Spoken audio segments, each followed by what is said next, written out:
Welcome back to cturboaddict's YouTube channel. I would like to talk about sump holes. Foxbody Mustang sump tank. Modifying your OEM. This is from Wild Rides Race Cars. This is their Foxbody Mustang Sump Kit. This is what you get. So you have an option from Wild Rides of getting 1/2 inch MPT or 3/4 inch MPT. My wife got this for me for our anniversary. Kick-ass wife.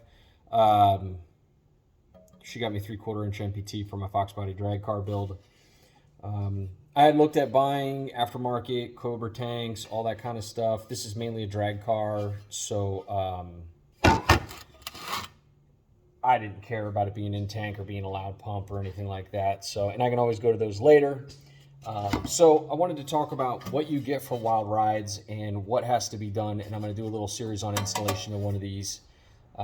First and foremost, you got to be able to weld. If you cannot weld, I don't care to see my face or not.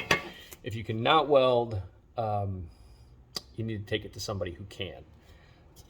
You can probably get it done at most fab shops, most maybe radiator repair shops, some of those kind of things. There's a lot of options. You're gonna have to look around. A lot of people don't like welding on gas tanks. We're going to talk about the safety of that real briefly. You need to do your due diligence research on welding on gas tanks, especially if it's your first time doing it. It's very important to be safe, all right? Anyhow, so with Wild Rides, you get this sump. So it's a formed piece of sheet metal. It is a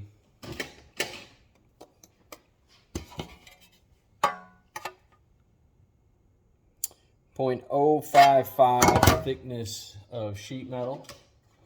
I don't know if I have my sheet metal chart here. That's somewhere under 16 gauge. It's probably closer to 18 gauge for that matter. So it is not super thin.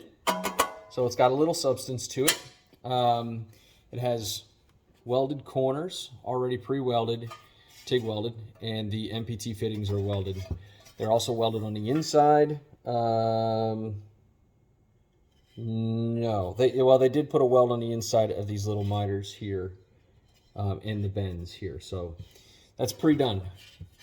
First and foremost, I'm gonna turn this. You have to remove your fuel tank. There's no drain in this thing, so if you've got gas in it, you know, it can be a little heavy.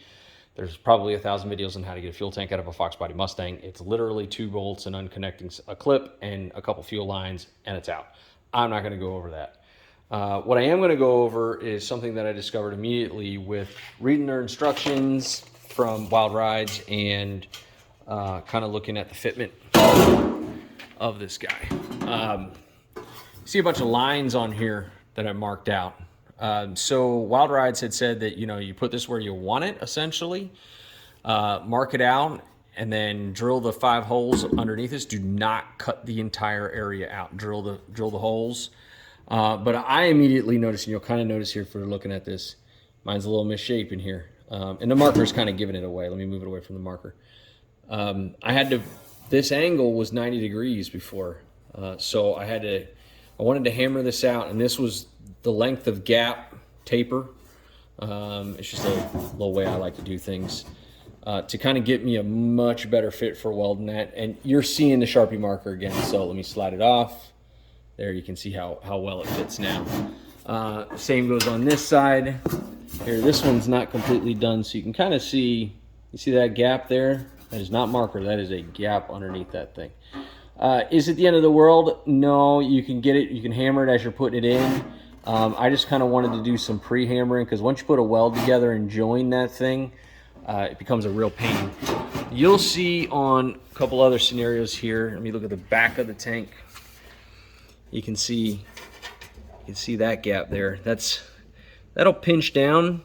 But what I want to do is I'm going to just kind of pre-shape some of this stuff out prior to starting to weld and cleaning this up. And the same goes down here. They got this big lip that needs to be rebent down a little flatter. I want to reshape this corner so that it's a little bit tighter right there. That's got a little bit of a standoff on it. While it's tight here, you know, I could probably hammer that one down while it's hot and in position. But you're gonna have to work through this thing when you're putting this on. And you need to take your time with it, okay? So I would recommend pre-fitting this. It looks like a nice product from what I see. I would recommend pre-fitting it prior to. When you get your fuel tank out, let's talk about fuel safety, gasoline vapors, flammability, kaboom, matching the gas tank, boom, boom. If you don't know that reference, you're a little too young. Take your tank out, fill it with water. Remove all your fittings, all the fittings off of the thing, all the rubber connectors. Drain it with water. Run it, drain the gas out of it, put it in a bucket, save it for later, run it through your lawnmower, dispose of it properly, do what you do with it. Not going to say anything else. But run water through this, a little bit of soapy water, let it run through, let it dry, drain it out, let it dry. Do it again. Do it again. If you have a radiator shop nearby, you can have these boiled out. It does say so on the instruction. This is a brand new tank, aftermarket, Wang Jiang something, I don't know. I think it's Taiwan. I'm not sure where it came from. This was in my 4-cylinder Fox. So I'm just going to use this since it's brand new. No harm, no foul for me. And it's a lot cheaper than paying, you know, $700 for an aftermarket tank. I think this guy right now at the time was $75, something like that. And I'm going to run an aftermarket hat on this and use that for my return, because you do not want to return into this sump. I don't want to use the dual feed. My car is going to be a turbo. I want to use run one during regular driving and one under boost, or we'll figure it out. We'll tune it out. Anyhow, so please clean these things, remove all gasoline vapors. Make sure you do not smell anything before you weld on it, okay? I will go a little bit further into a part 2 down the road when I put this in. I'll drill the holes. I'll go through final fit up, and we'll talk about welding it and making sure that it's sealed real nice and good. So thanks for watching, guys. Subscribe. Stay tuned for the next variation of this video. All right, figured I'd go ahead and make part 2 part of this part 1 and not do a separate video. I don't know that I'm going to do a video on welding it in specific, but I do want to just show you kind of the next final steps. I used Wild Rides template that they gave us, this nice little template here, lay out the 5 holes that they recommend. They label the outlets and, you know, the 5 holes. Used a spring-loaded punch to mark my areas. I used a standard 2-inch hole saw, went ahead and drilled them out.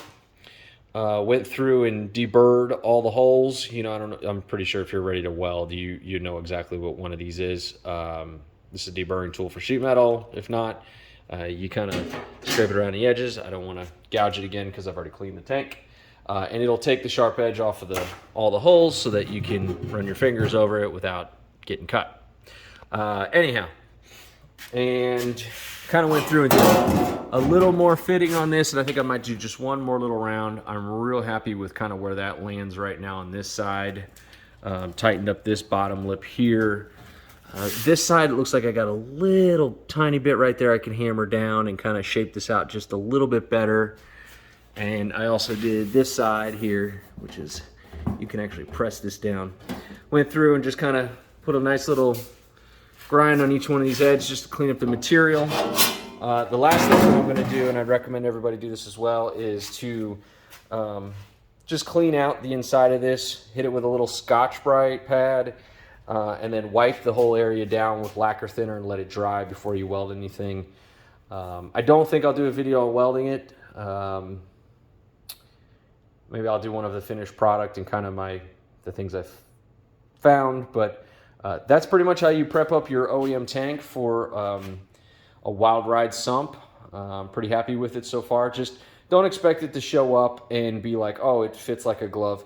You do need to work it a little bit just to make sure that your fitment's a little bit better. You don't want to be welding a bunch of big giant gaps on thin sheet metal. especially with you know, fuel and liquid and whatnot in there.